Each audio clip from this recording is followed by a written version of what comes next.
approcher, la lumière est mon sauveur. Je ne crains rien. Il est mon rempart et mon ferme soutien. De qui pourrais-je avoir peur?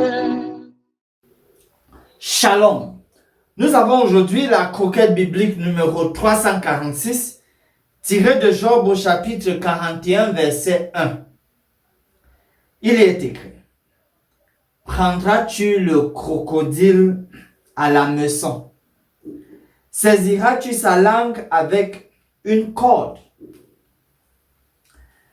Nous commençons le chapitre 41 et puis après ça va être la fin au niveau du chapitre 42.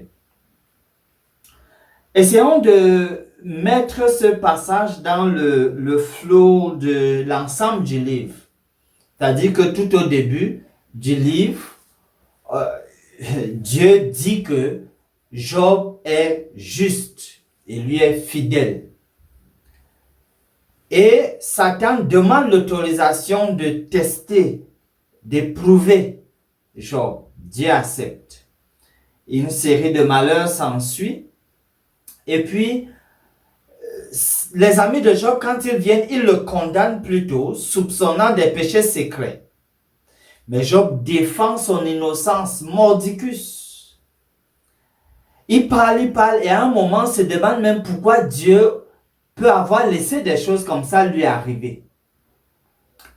Alors, jusque récemment, on a vu donc Dieu qui, lorsqu'il intervient, voudrait que Job parle. Mais curieusement, Job préfère garder silence. Et Dieu insiste donc pour vraiment comprendre si c'est par conviction.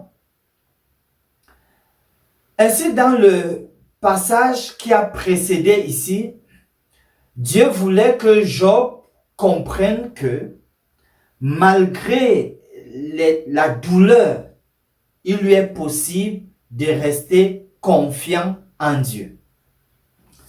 Dans le chapitre du jour, la question du jour, dans le verset du jour, Dieu voudrait introduire à Job la cause et l'auteur de toutes ses souffrances, de tout ce qui lui est arrivé. C'est ça que Dieu voudrait faire maintenant. Donc, quand il pose la question, prendras-tu le crocodile à la meçon? Saisiras-tu sa langue avec une corde? La réponse évidente, c'est que non. Alors, l'aspect de crocodile ici, d'autres traductions parlent de Léviathan. Le Léviathan. Et c'est avec assez d'études et d'examens minutieux des passages qu'on se rend compte que le Léviathan, traduit par le crocodile ici, en fait, est une personnification de Satan. Ça renvoie donc à Satan. C'est un symbole de Satan, le Léviathan. On dira donc des choses que le Léviathan fait. Souvenons-nous, dans ce chapitre, Dieu introduit à Job la cause et l'auteur de tout ce qui lui est arrivé. Ainsi, nous pouvons, en guise de promesse, penser à Psaume 34, le verset 20, où il est dit: le malheur atteint souvent le juste, mais l'Éternel la délivre toujours. Et donc, à partir de maintenant, on va donc voir qui est derrière les malheurs qu'on essuie, qui en est la cause, qui en est l'auteur et qui s'investit. Tous ces efforts, c'est pour apporter le malheur. Heureusement que Dieu a un temps pour délivrer. Finissons par ce mot de prière.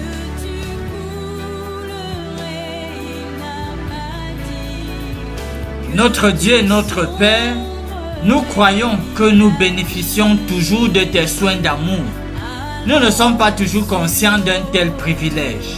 Nous prions pour que tu nous aides à apprécier continuellement ton amour infini pour nous et surtout pour les patients qui nous entourent.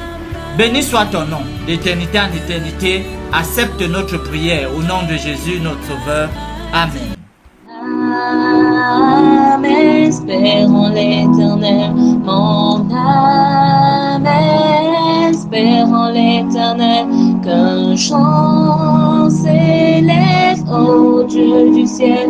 Qu'un chant s'élève au Dieu du ciel. Mon âme espère en l'Éternel.